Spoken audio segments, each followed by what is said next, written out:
আসসালামু আলাইকুম রহমতুল্লাহ। প্রিয় দর্শক, আশা করছি সকলেই ভালো আছেন।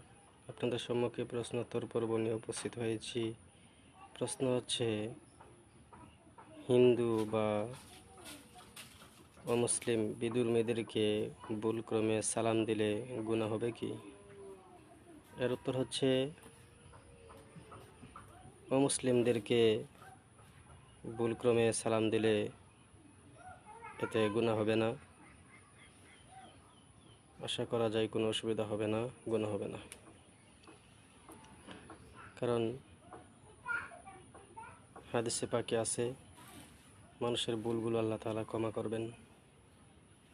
এজন্যই যদি ভুলক্রমে অমুসলিমদেরকে সালাম দেওয়া হয় তাহলে কোনো গুনাহ হবে না।